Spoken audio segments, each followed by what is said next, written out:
Misericórdia dura para sempre. A razão de estarmos aqui juntos como igreja, como corpo de Cristo, como povo alcançado pela graça de Deus. Seguimos juntos nessa jornada de estarmos alertas para o que o Senhor deseja falar conosco, com todos nós, com todos que estão reunidos aqui essa noite especificamente. O Senhor deseja falar conosco. O Senhor deseja tocar o nosso coração, iluminar as nossas mentes, renovar a nossa vida, a de cada um que entrou nesse lugar, nessa casa de oração. Abra sua Bíblia, por favor, no livro de Apocalipse, capítulo de número 2.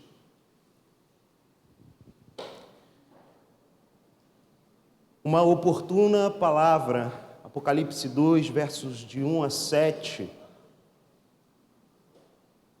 sobre a necessidade de estarmos alertas e nos posicionarmos contra as sutis ameaças que podem nos levar ao esfriamento espiritual. Esse é o tema dessa noite. Se queremos nos preparar para a volta de Jesus, precisamos ter nossas afeições, nossos pensamentos, nossas ações, todas elas convergidas para Cristo. E Apocalipse 2, de 1 a 7, é um sonoro, luminoso sinal de alerta de Deus, para que sejamos literalmente aquecidos por Ele. Apocalipse 2, versos 1 até o 7.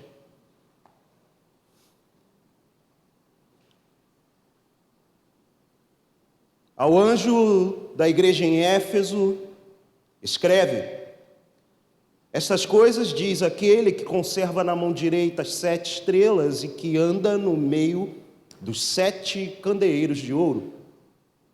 Conheço as tuas obras, tanto o teu labor como a tua perseverança, e que não podes suportar homens maus, que puseste à prova os que a si mesmos se declaram apóstolos e não são, e os achaste mentirosos.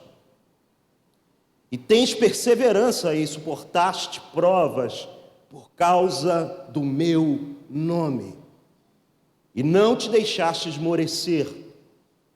Tenho, porém, contra ti que abandonaste o teu primeiro amor. Lembra-te, pois, de onde caíste, arrepende-te e volta à prática das primeiras obras. E se não, venho a ti e moverei do seu lugar o teu candeeiro, caso não te arrependas. Tens contudo a teu favor que odeias as obras dos nicolaítas, os quais eu também odeio. Quem tem ouvidos, ouça o que o Espírito diz às igrejas. Ao vencedor dar-lhe-ei que se alimente da árvore da vida, que se encontra no paraíso de Deus. Essa é a palavra do Senhor para nós essa noite, que possamos sair edificados, transformados, amando a Deus sobre todas as coisas. Amigos, a coisa mais triste que tem são relacionamentos que se esfriam, não é? Uma boa amizade que, por circunstâncias das mais banais, vai esmorecendo pela falta de contato, de comunhão, de encontro, de conversa. A relação de familiares, quando se esfriam, essas relações de pai e filho conseguem se distanciar um do outro, mães e suas filhas, irmãos de sangue. Tão triste é também quando casamentos se esfriam, a relação vai se distanciando, e o Senhor tem um relacionamento de amor com aqueles que Ele chama para Ele, que se manifesta em várias dimensões quando a gente vai conhecendo Ele através da Bíblia, não é? Deus revela-se como Senhor, como soberano, é um nível de relacionamento. Lembrei há algum tempo atrás aqui de Êxodo capítulo 5, de um trecho da lei que falava da liberação que o escravo poderia ter depois de 7 anos de serviço prestado a um senhor. E a cláusula que permitia que esse tempo se estendesse era quando o servo, o escravo, falasse: eu quero permanecer aqui porque eu amo o meu Senhor. E ao longo da narrativa bíblica, várias expressões, várias formas, várias manifestações desse amor relacional, nessa perspectiva vertical, nessa perspectiva ombro a ombro, humana, Deus se revela na Escritura. O amor do pai ao filho, o amor nupcial. Todas essas são formas que Deus usa ao longo da Escritura para falar dessa importância de um amor que se sustenta ao longo do tempo. Tudo isso tem um objetivo, todas essas expressões do amor de Deus ao longo da Escritura têm como objetivo revelar ao povo dele e aqueles que ele quer chamar para ele. Talvez ainda nem sequer são povo, mas ele quer alcançá-los com seus braços de amor. Diz respeito a isso, a uma relação. É difícil imaginar uma relação de amor que se esfria, deixa de ser amor, torna-se outra coisa. Uma convenção social, uma obrigação ritualística, no caso da vida da igreja, transforma-se em qualquer outra coisa. O fato, minha gente, é que o risco, o perigo é real e imediato de nos esfriarmos. E, consequentemente, não podemos nos enganar. Ao nos esfriarmos, a gente não ama mais a Deus. Começamos a correr o risco de viver uma vida muito sem significado. E uma das coisas que o Espírito Santo tem me impelido a orar e buscar na Sagrada Escritura nos últimos meses é o sentido do que fazemos como crentes, não apenas no nosso espaço de reunião, não apenas na casa de oração, no templo, na igreja, mas o que fazemos na nossa vida entre os domingos e, com exceção das quartas, o que não se resume ou se manifesta somente no momento em que nos reunimos como igreja. Ou seja, viver para o Senhor uma expressão de amor incessante, uma expressão de desejo da presença dEle em todo o tempo.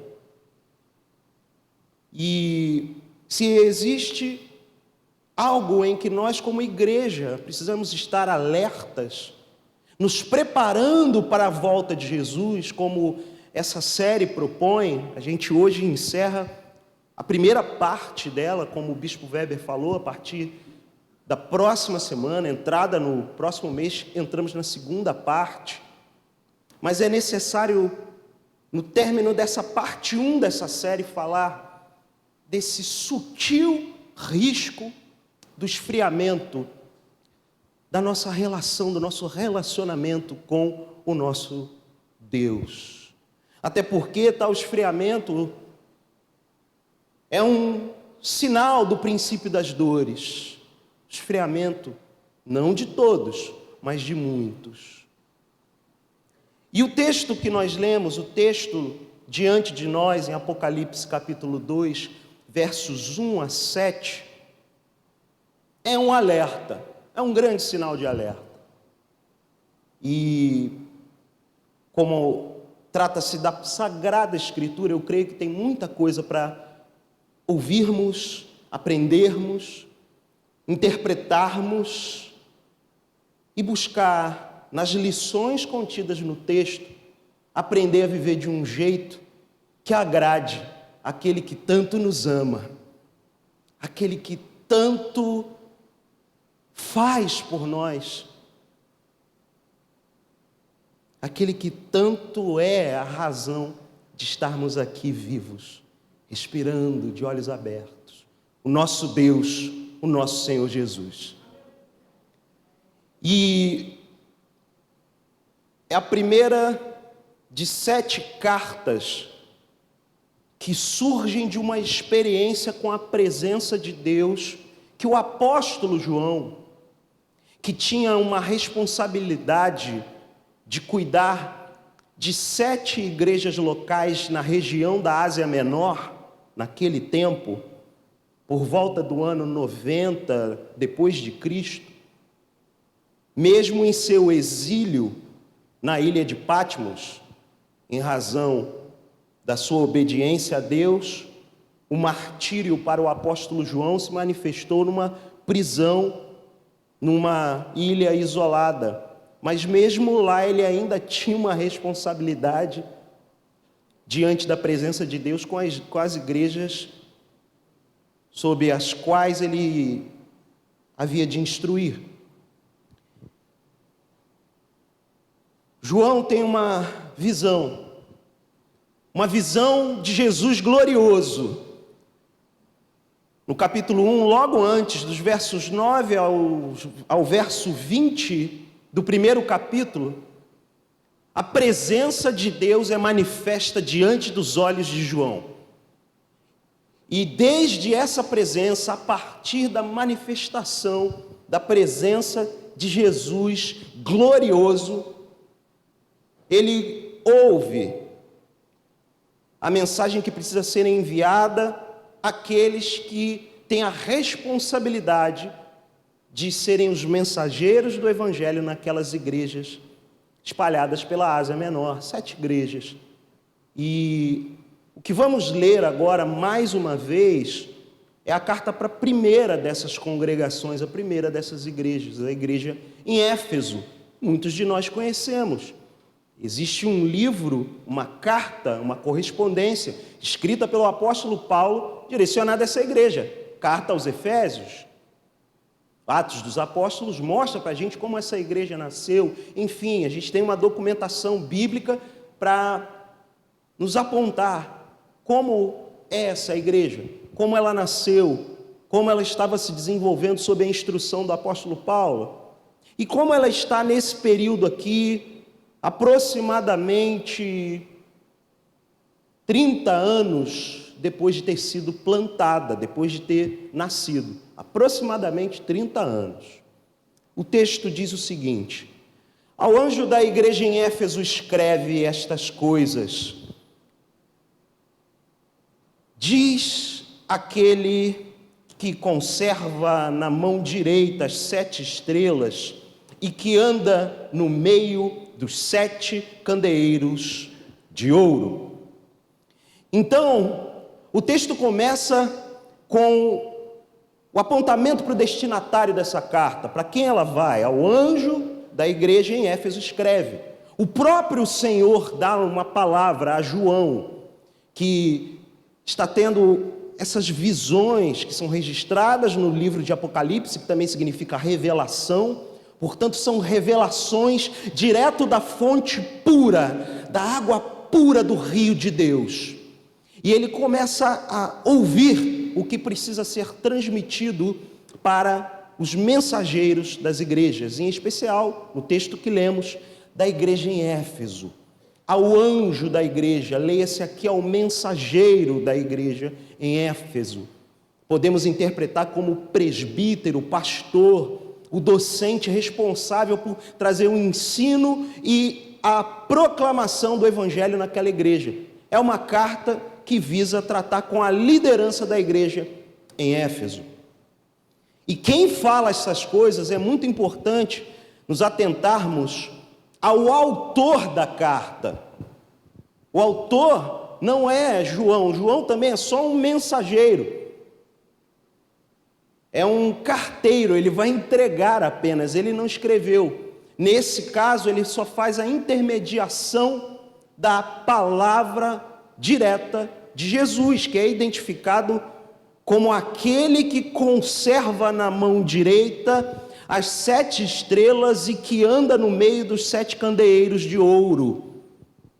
Essa figura que é mostrada, eu não vou entrar em detalhes aqui, a gente careceria de ter o foco dessa mensagem nos aspectos mais simbólicos e que necessitam de uma interpretação mais prolongada. Nós não vamos fazer isso essa noite, mas isso aqui só precisa ser resumido de uma forma: trata-se do próprio Senhor Jesus.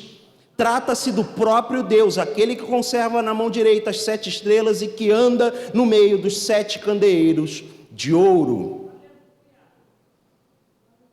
Esses 7 candeeiros, há uma breve explicação, dizem respeito às 7 igrejas da Ásia Menor, as 7 igrejas dessa região.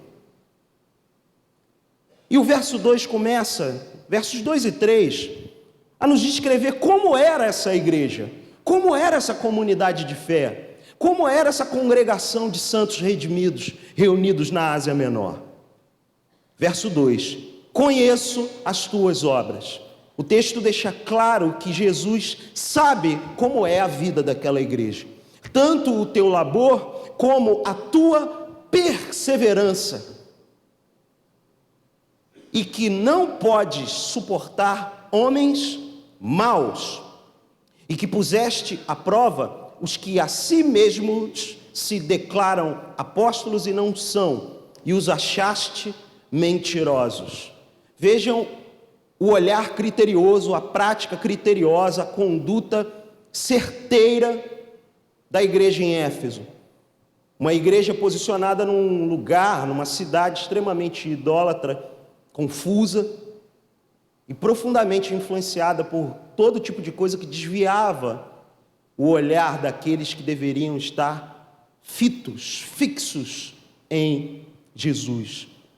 Jesus conhece as obras, conhece o labor, o trabalho, bem como a perseverança. Perseverança como um sustentáculo da caminhada. Recebemos a fé, somos justificados pela fé, como cantamos aqui. E nesse processo de santificação, justificado eu fui, santificado sou. Nesse tempo presente de santificação, a perseverança é fundamental para seguir com os olhos no lugar certo, para seguir fazendo o que é certo, as obras certas, o que agrada a Deus. E isso é manifesto no fato deles não suportarem homens maus, malfeitores, mas não são malfeitores de longe, para além da comunidade, porque o texto diz que eles puseram à prova aqueles que a si mesmos se chamavam, se declaravam, se identificavam como os apóstolos. E não eram. Falsos mestres, falsos pastores, falsos profetas, já falamos em outros alertas nossos aqui, dentro dessa série mesmo, sobre esses riscos. E eles permanecem. A denúncia da igreja em Éfeso é clara: vocês os acharam mentirosos, são praticantes da mentira. O verso 3 avança ressaltando mais uma vez a perseverança. Percebam, queridos, a importância de permanecer naquilo que Deus iniciou na vida da igreja. E tens, verso 3, perseverança e suportaste provas por causa do meu nome e não te deixaste esmorecer. Ao ler esses 2 versículos, temos um retrato de uma igreja fiel, de um povo sério com a sua fé, de um povo que não permite o falso ensino, a falsa liderança, a corrupção de homens malignos no seu meio e os denunciam como mentirosos que o são, bem como o próprio Senhor enfatiza a perseverança como o traço da vida daqueles que suportaram provas, ou seja, tentações, por causa do nome de Jesus, por causa do meu nome, diz Apocalipse 2:3, suportaste provas, e ao suportar as provas, eles não esmoreceram, eles não desistiram. E sim, glorificamos a Deus por isso. Mas ligamos o alerta. Versículo 4.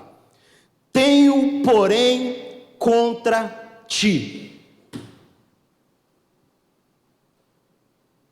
Tenho, porém, essa conjunção adversativa é para fazermos uma pausa, respirarmos fundo e ouvir. Que desdobramento, que mudança nessa correspondência vai acontecer? Para onde o olhar vai ser apontado então? Tenho, porém, contra ti que abandonaste o teu primeiro amor.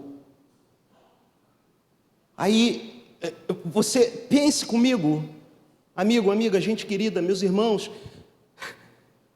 Deus, o próprio Senhor Jesus, ao falar claramente para João, para ele enviar uma carta, começa falando das boas obras, reconhece a perseverança daqueles santos, caráter reto, firme, austero, gente séria.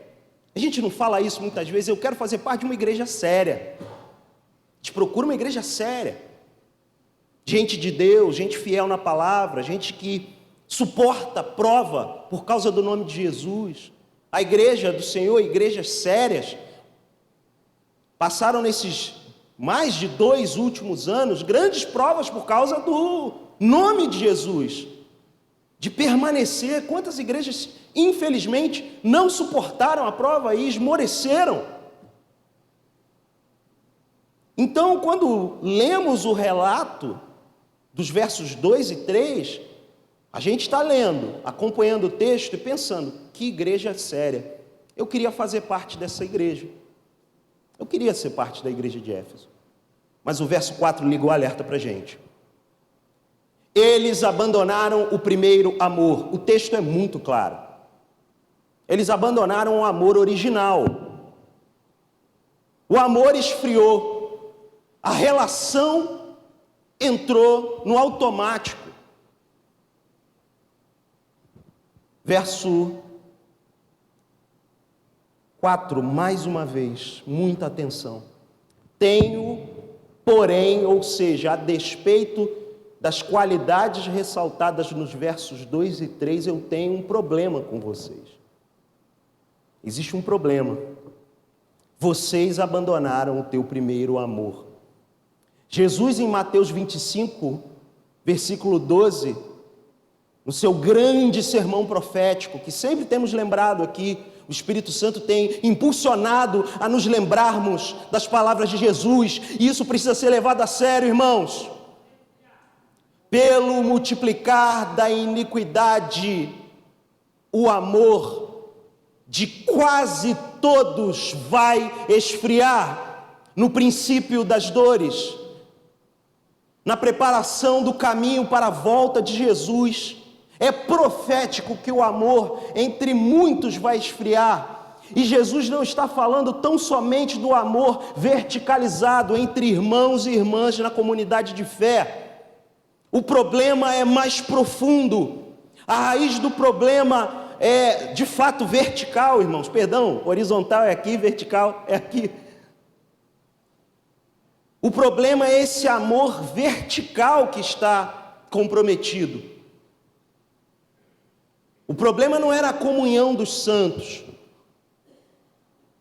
O problema era a comunhão com o santo. O santo, santo, santo Jesus. Esse era o problema. Esse era, meu irmão e minha irmã, e aqui um alerta à igreja. Gente querida, ouça. Tenho, porém, contra ti que abandonaste o teu primeiro amor. Eles estavam em pecado por ter deixado a relação esfriar. Mesmo sendo igreja séria, gente fiel, repreendiam quem precisava ser repreendido, cuidavam da salvaguarda da igreja. Era uma igreja apologética, ou seja, uma igreja que defendia a fé,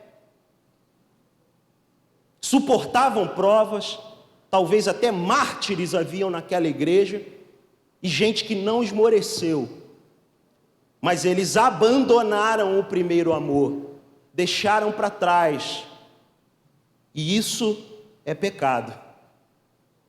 Isso é pecado. É até difícil a gente conseguir fazer a conexão do verso 2 e 3 para o verso 4, não é? Como esse povo firme e sério abandonou o primeiro amor? E o verso 5 vai apontar o caminho para esse problema ser resolvido. Porque o que Jesus quer é uma relação profunda de amor, de intensidade, de entrega. E Ele quer chamar aquela igreja para Ele. Por isso Ele está escrevendo essa carta. Por isso a mensagem está sendo entregue. Verso 5. Lembra-te, recorda-te, pois de onde caíste? Faça um exame, igreja em Éfeso. É o que Deus fala com o público original daquela igreja. Pois de onde caíste, lembra-te, arrepende-te e volta à prática das primeiras obras. Quando afirmo à luz do verso 4 que eles estão em pecado, é porque o verso 5 diz que é necessário que eles se arrependam e voltem. É praticamente 2 vezes arrependimento. É uma reafirmação da gravidade do pecado de terem o seu amor esfriado com Jesus. É necessário que eles se arrependam e se arrependam mesmo. Porque o texto diz: arrependa-te e volta. Arrepender-se diz respeito a isso, a você estar indo numa direção para longe do Senhor e voltar-se para Ele. E Jesus fala a João para falar à igreja em Éfeso que eles precisam se arrepender e voltar. Voltar para onde? Para a prática das primeiras obras. Você quer saber a prática das primeiras obras? Atos capítulo 19, de 1 a 20. Está ali a prática das primeiras obras da igreja em Éfeso. Foi como a igreja em Éfeso nasceu. São os primeiros dias, um pouco mais de 2 anos. É ali na igreja em Éfeso que Paulo, depois de ter deixado Apolo cuidando da igreja em Corinto, vai para aquela região altaneira, vai para aquela região mais elevada da Ásia Menor, e já encontra ali discípulos essênios, discípulos que viviam uma vida mais reclusa, mais reservada, de João o Batista, e haviam sido batizados, ou pelo menos recebido o batismo de discípulos de João o Batista. E ele chega, ok, vocês conhecem a palavra, mas e Jesus? E aí ele batiza aproximadamente 12 discípulos, isso está tudo registrado em Atos 19. Aproximadamente 12 discípulos são batizados. Curioso, né?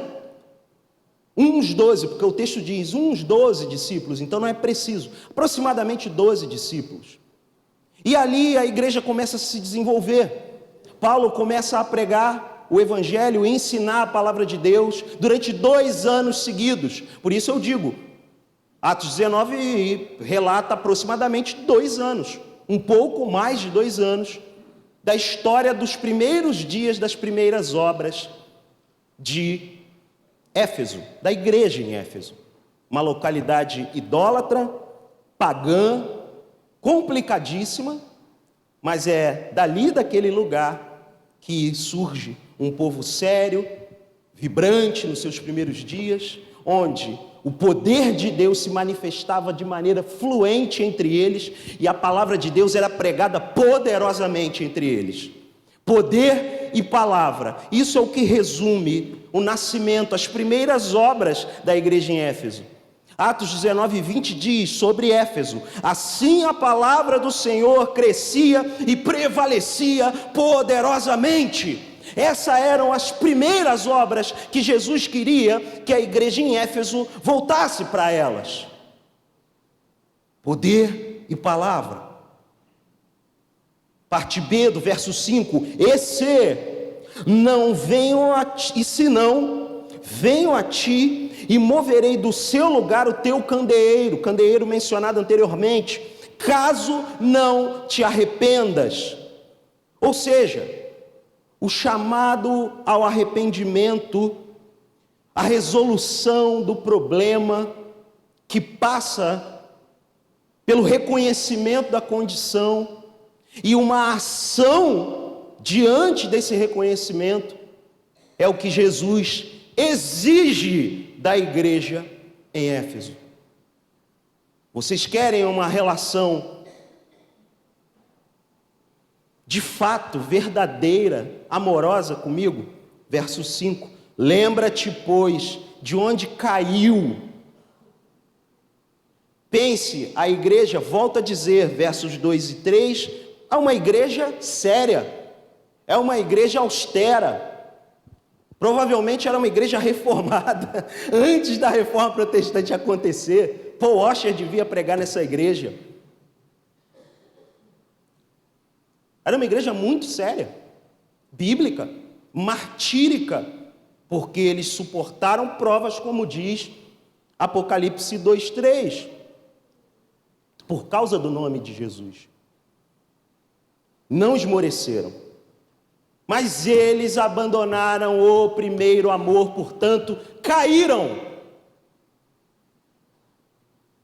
Alerta, igreja. Lembra-te, pois, verso 5, mais uma vez, de onde caíste. Arrepende-te e volta à prática das primeiras obras. E se não venho a ti, e moverei do seu lugar. Ou seja, se vocês não se arrependerem, se vocês não se voltarem para as primeiras obras, se vocês não renovarem a aliança comigo, eu moverei do seu lugar o teu candeeiro, aquilo que ilumina vocês, aquilo que mantém vocês aquecidos, caso não te arrependas. Percebam a ênfase tríplice do chamado ao arrependimento no verso 5. O verso 6, mesmo diante desse cenário, ainda reconhece esse papel apologético da igreja em Éfeso. Olha o que diz: tens contudo, ou seja, mesmo nessa situação terrível de queda, de esfriamento e afastamento do amor primeiro, do amor primordial, com tudo isso, a teu favor, tens o fato que odeias as obras dos nicolaítas, as quais eu também odeio. Para resumir, os nicolaítas podem ser contextualizados ainda no verso 2, versículo 13, 14 e 15. Eu vou ler rapidamente. Conheço o lugar em que habitas. A carta que eu vou ler agora é o trecho da carta à igreja em Pérgamo, uma outra localidade na Ásia Menor. O verso 13, ainda no capítulo 2, diz: conheço o lugar em que habitas, ou seja, a cidade de Pérgamo, onde está o trono de Satanás, para vocês verem o nível de perversidade da cidade de Pérgamo, e que conservas o meu nome e não negaste a minha fé, ainda nos dias de Antipas, minha testemunha, meu fiel, o qual foi morto entre vós, onde Satanás habita. Olha a gravidade do lugar, e olha o que acontecia por esse lugar ser habitação e trono de Satanás. Verso 14: tenho todavia contra ti algumas coisas, pois que tens aí os que sustentam a doutrina de Balaão, o qual ensinava a Balaque a armar ciladas diante dos filhos de Israel, para comerem coisas sacrificadas aos ídolos e praticarem prostituição. Agora, a contextualização dos nicolaítas aí. A palavra nicolaítas significa algo como dominadores do povo. E a única ocorrência de nicolaítas na Bíblia são esses dois versículos, o referente a Éfeso e esse referente a Pérgamo. Verso 15: outro sim, também tu tens os que da mesma forma sustentam a doutrina dos nicolaítas, que basicamente era influenciar a igreja a viver na carnalidade, como o bispo Weber falou hoje cedo aqui, quem esteve ouviu, viverem uma vida de bacanal no meio da igreja, comer desenfreadamente e entregarem-se às pulsões sexuais. Era isso, era esse o problema dos nicolaítas. E o ódio deles à doutrina nicolaíta era aprovado por Jesus, porque Jesus também odeia essa doutrina. A teu favor, verso 6, que odeias, tens contudo a teu favor, que odeias as obras dos nicolaítas, as quais eu também odeio.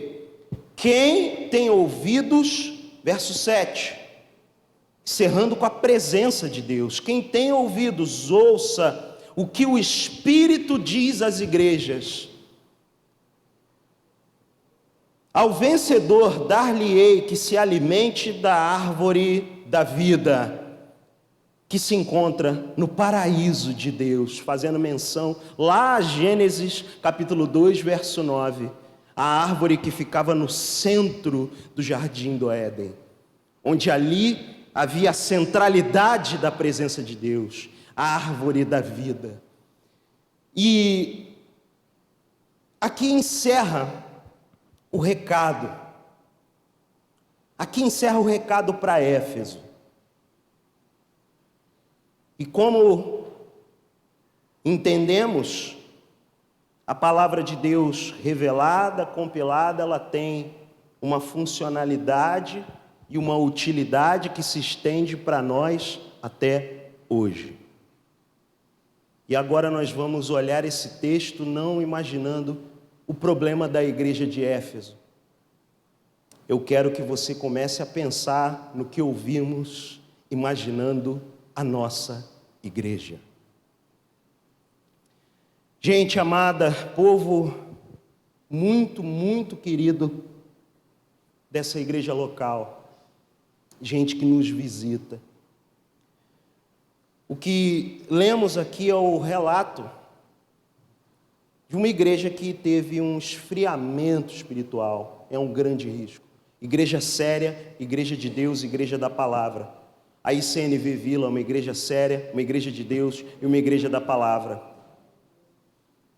Amados, estejamos alertas em nome de Jesus, porque os dias são maus. Os últimos dias começaram quando Jesus foi exaltado, assunto aos céus, conforme Atos capítulo 1 registra, e vão seguir até a volta de Jesus, que nós não temos como mensurar quando será, mas Jesus, por amar os seus, não nos deixa cegos no meio da guerra. Ele dá os alertas, ele mostra na sua Sagrada Escritura os sinais que apontam a sua volta. Estejamos alertas. E juntos, no meio de um momento onde pela manhã temos ouvido sobre avivamento espiritual, ouvimos o encerramento dessa série essa manhã, existe uma ênfase em avivamento nessa igreja, um clamor, um incômodo, uma indignação pela falta, por exemplo, como o bispo tem falado, de cristãos simplesmente não comunicarem de Jesus para outros. Por vezes, quando a gente conversa uns com os outros, a gente fala, tem falta de comunhão entre o irmão e a irmã. E aí a gente vai fazendo um checklist, uma lista de coisas para o que tem que melhorar, o que tem que acertar. Mas, gente amada, eu penso que o que precisamos pedir muito a Deus é que retornemos simplesmente à prática das primeiras obras, à prática das primeiras coisas. Que retornemos ao primeiro amor. Simplesmente isso.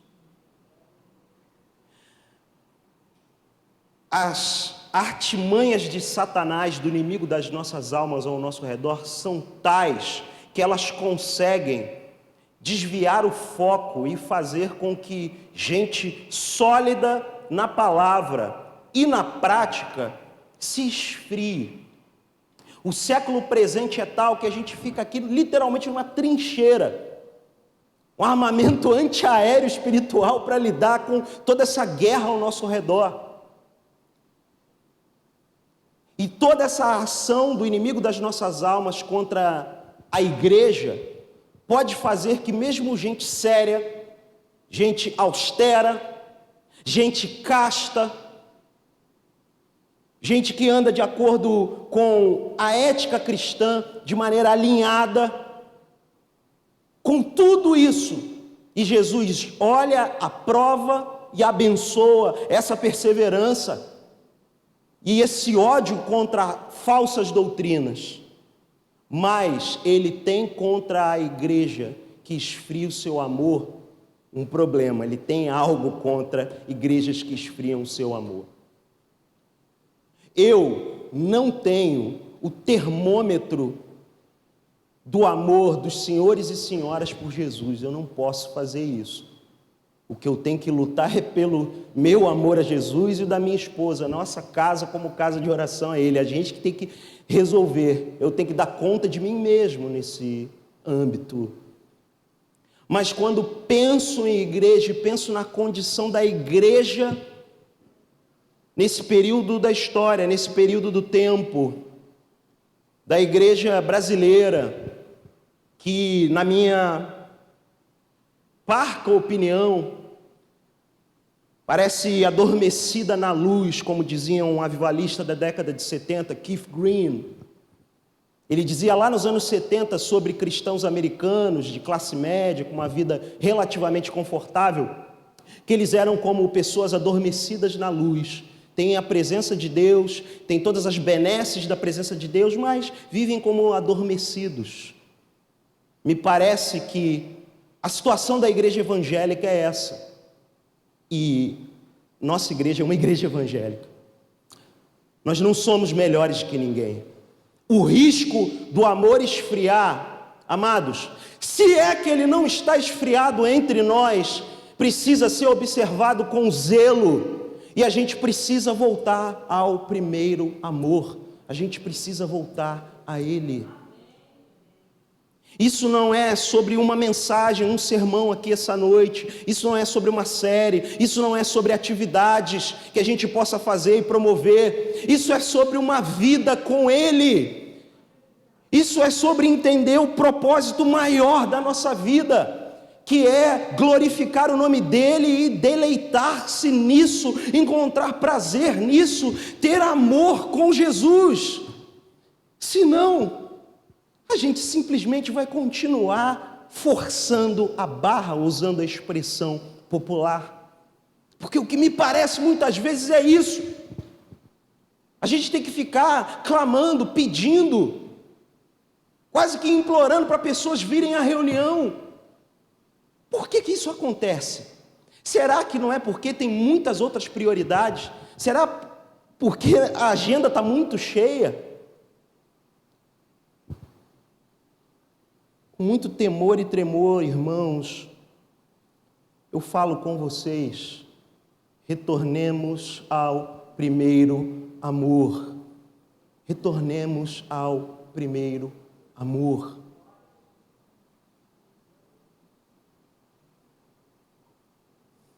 Bispo Weber, dominicalmente aqui, falando de questões éticas, morais, tendo que falar de castidade, tendo que falar de problema com pornografia, tendo que falar de falta de generosidade. Por quê?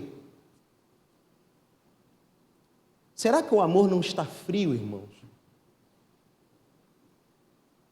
Será que o amor não esfriou? Em relação a essa igreja local, sempre falo isso, pouco tempo. Mas eu sempre ouço, houve um tempo e... Aí tem, né? A glória da primeira casa. Tem muito isso, né? ficava cheio, a gente fica vendo os bancos vazios e bate, né, uma coisa, puxa. Olha, minha gente, reafirmo, isso não vai ser resolvido mudando estratégia, isso não vai ser resolvido tendo como alvo encher o banco. Quanto mais a gente arder em amor por Jesus e mais a presença dele se manifestar aqui, aqueles que o Senhor quer que venham, literalmente vão chegar. E a nossa missão vai ser cumprida. Sabe por quê? Porque quando a gente ama ardentemente alguém, uma causa, a gente não para de falar, não é? A gente não para de falar da pessoa amada, da causa. A gente sempre fala. Se a gente não fala de Jesus é porque simplesmente ele não é o primeiro. E isso precisa ser corrigido na nossa vida. E não sou eu que falo isso, eu não queria ter que falar isso com vocês. Mas a palavra de Deus deixa claro para uma igreja lá na Ásia Menor. E se esse texto foi permitido ser conservado e transmitido ao longo de quase 2000 anos para chegarmos aqui hoje e ouvi-lo, o Espírito Santo tem algo a dizer a nós também. Porque o risco do esfriamento espiritual é claro.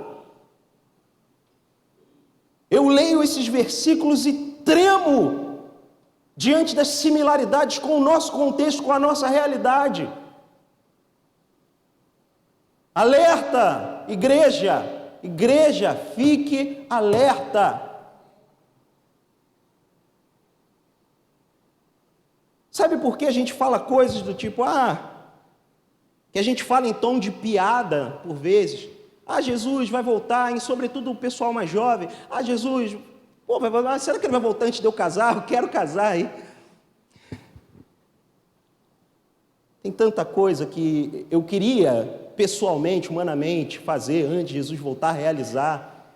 Mas quando a gente é tomado de amor por Ele, quando a gente é tomado pela presença dEle, a compreensão da permanência dele conosco, quando compreendemos o que cantamos, como as irmãs cantando aqui, esse cântico vai entrar na lista das canções aqui do louvor da igreja. Quando a gente canta uma coisa como essa, a gente fica do mesmo jeito, como se estivesse assistindo uma apresentação.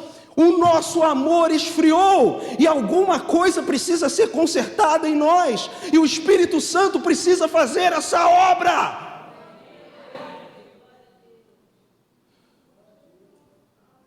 Amados,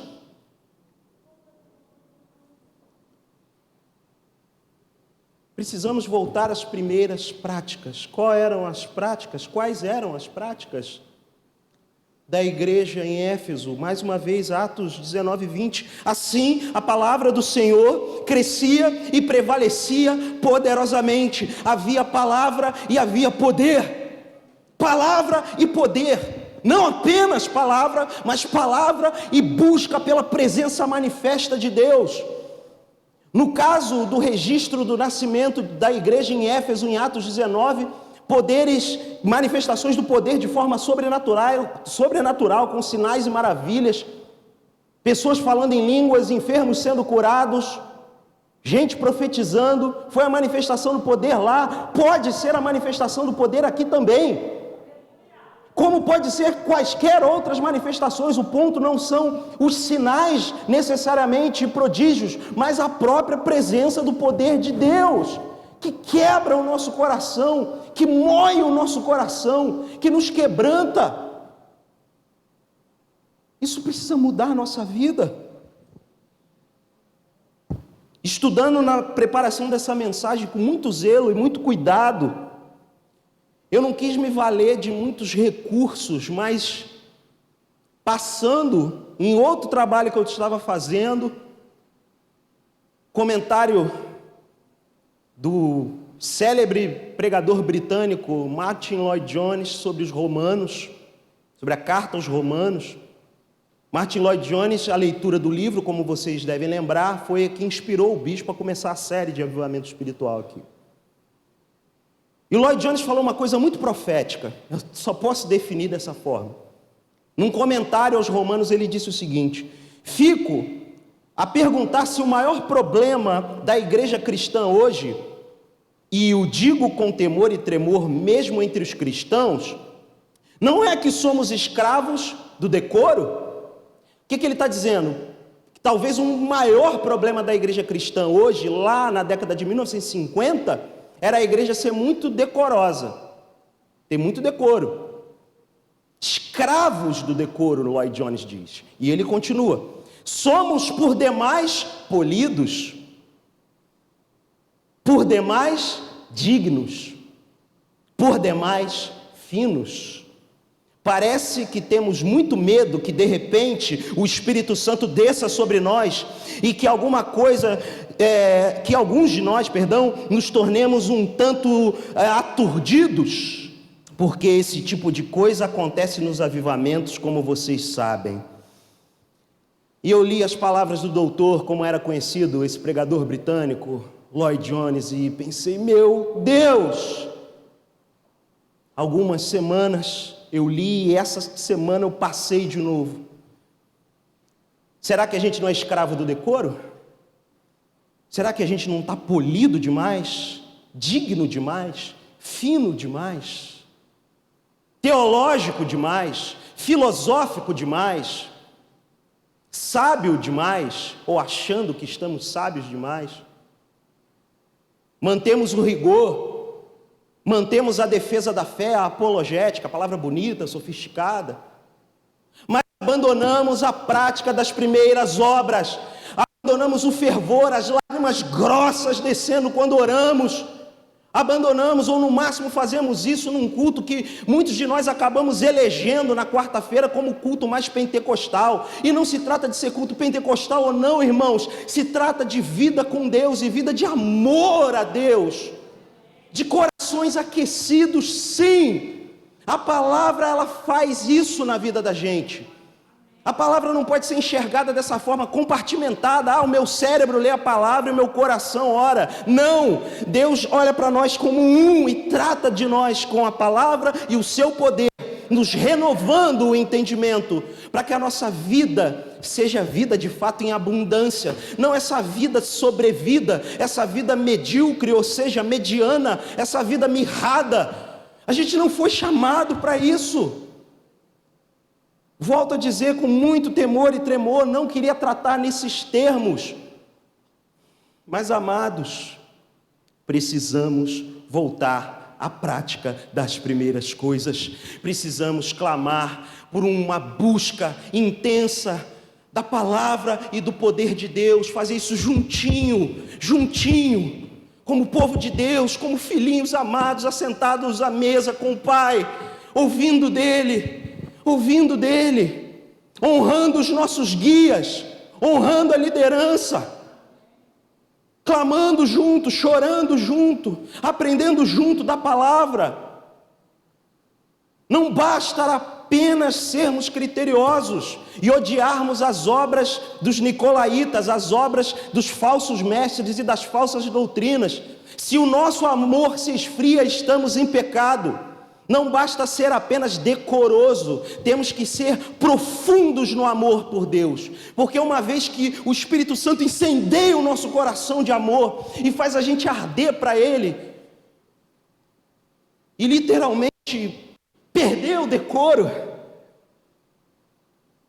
ou seja, perder o protocolo, como eu já estou perdendo aqui, e você simplesmente se entrega. Você tem sensibilidade de ouvir o Espírito Santo? Entregue sua vida como sacrifício. É para ficar de joelhos, fique. É para se prostrar ao chão, se prostre. É para gritar e bradar, Senhor, eu te amo. É indizível gritar para time de futebol e não gritar para o Senhor. É um absurdo. Acordar de madrugada para entrar para a fila de um lançamento de um filme favorito e não acordar de madrugada para adorar o Senhor, varar horas e horas e horas de Netflix, Amazon Prime, HBO, um monte de coisa, videogame, e vira horas e horas, mas não vai para o Senhor. E aqui é óbvio que eu estou falando para a juventude. Eu não vou tratar a sua moral, garotada, homens, jovens homens e mulheres, não adianta botar cinto de castidade em você. O que você precisa é ter o teu coração circuncidado por Jesus. Perder a vontade, eu quero saber, eu fui criado em igreja, porque o que acontece é isso. Fui criado em igreja sempre aqui, aí vai ganhando, vai crescendo tal, tudo mais, acontecendo, se desenvolvendo, vai vendo a vida, as paixões propostas, eu quero ir, mas não vai adiantar nada, vai ficar eu e o bispo morrendo aqui, se deliquescendo, e vocês não vão mudar, se o próprio Espírito não queimar o coração de vocês, não renovar a mente de vocês. Vai continuar isso, e a gente tendo que falar, em nome de Jesus eu não quero ficar falando. Sábado que vem eu vou estar aqui com a Bíblia aberta, livro de Marcos, e se vier 2, 3, não importa, eu vou estar aqui, porque eu sei que quando 2 ou 3 estão, a presença do Senhor está. Só vem e queime junto comigo. Mas para os adultos isso também vale. Porque também tem paixões que te consomem. Tem alvos que te consomem. Homens que querem ser muito homens, muito machos, mas têm vergonha de chorar na presença de Deus. Eu sou isso aqui que vocês sabem, né? Meio ogro, meio bruto, mas eu não tenho vergonha de chorar na presença do meu amor, que é Jesus, de dizer que Jesus é o amor da minha vida, é o maior amor da minha vida. Isso não é porque eu sou um pastor qualquer, eu nem sou, gente, vocês sabem disso. Sou um irmão João aqui da igreja, junto com vocês. Você não precisa ser pastor para amar a Deus com intensidade. E aí a gente vai vivendo a vida. Muitos aí saem da juventude, entram na vida adulta, entra aquele ritmo, correria, filho nasce e tal, e vai vivendo aquela vida mais ou menos, sem intensidade, sem o fervor de novo. Quer criar, eu não tenho autoridade empírica para falar disso, mas eu tenho autoridade da palavra, não sou eu. Quer criar filhos no caminho do Senhor, queime na presença dEle, mostre o seu amor, entregue sem reservas a Jesus. Muitas vezes os filhos veem o pai gritando por causa do jogo de futebol, vê o pai iracundo por causa de uma fechada de carro na linha vermelha na Washington Luiz.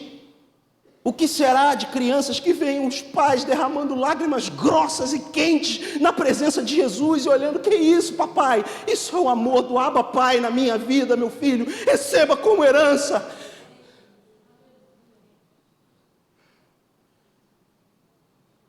A gente precisa voltar à primeira prática, a prática das primeiras obras. Há muito tempo eu já estou me contendo numa série de coisas aqui para respeitar o meu pastor, respeitar o decoro, respeitar tudo, mas não dá mais, chega! Não dá para negociar. Nós vamos continuar pregando a boa teologia, a ortodoxia, mas sem a prática, isso aponta para pecado, porque a nossa relação esfria. A pressão de Satanás de fora é tanta que a gente investe armamento pesado nessa batalha espiritual e deixemos de guarnecer a casa, de modo que vamos ficando embrutecidos, e aquele primeiro amor de sentar na presença de Jesus e não querer sair dali, de não ter que ficar se preocupando com o horário para culto acabar. Quantos aqui já viveram essa experiência da presença de Deus? Quantos aqui? O impressionante é que a turma, a molecada, quase não. Mas não vou botar culpa só neles. Será que nós mais velhos deixamos de queimar na presença deles para discipular esses jovens no caminho do poder e da palavra? E o cinismo e o ceticismo do século presente está tomando a mente e o coração dessa turma? Igreja, em nome de Jesus, voltemos às primeiras práticas, é muito simples. Não vai ter aplicação longa aqui. Tivemos uma ótima aplicação na mensagem dessa manhã, em termos de passos para andar na busca de um avivamento espiritual. O que eu tenho é simplesmente clamar, rogar a vocês a prática das primeiras obras. Um crente começa as suas primeiras obras buscando o poder de Deus em oração, poder para resistir o pecado, poder para resistir às maliciosas e sutis armadilhas de Satanás. E acima de tudo, buscar a presença de Deus. A presença de Deus quando você lê um texto, lê a Bíblia, orar, ficar com o Senhor, amar o Senhor. Quando isso acontece, a gente simplesmente, como bem disse o bispo, vai viver um amor que não vai ter rival. É só amar e amar muito. Desejar a presença de Deus. Eu quero que Jesus volte. Um monte de projetos, de coisa na minha vida não aconteceu. Ainda trabalho para que aconteçam, ok. Mas o que mais me importa é Jesus voltar logo, porque eu quero estar com Ele, eu quero não estar mais no corpo dessa morte. Vocês, juventude, falam, eu quero casar antes. Se você viver o seu noivado com Jesus hoje, se você ser noiva de Cristo como igreja hoje, noiva vale para os homens jovens também. Sim, você não vai ser noivo de Cristo. Se você ter a sua identidade redimida como discípulo de Jesus, parte da igreja, e entregar radicalmente a sua vida para Jesus, você simplesmente vai entender que esperar na presença do Senhor é a melhor coisa que existe. Porque você vai estar de volta às primeiras práticas, ao primeiro amor. Eu quero fazer uma oração em forma de um cântico. Júnior, vem me ajudar, por favor. Muito conhecido de todos nós. É claro que essa foi uma mensagem para cristãos. E se houve algum visitante aqui, você ouviu isso, saiba, esse amor de Jesus é para você viver também.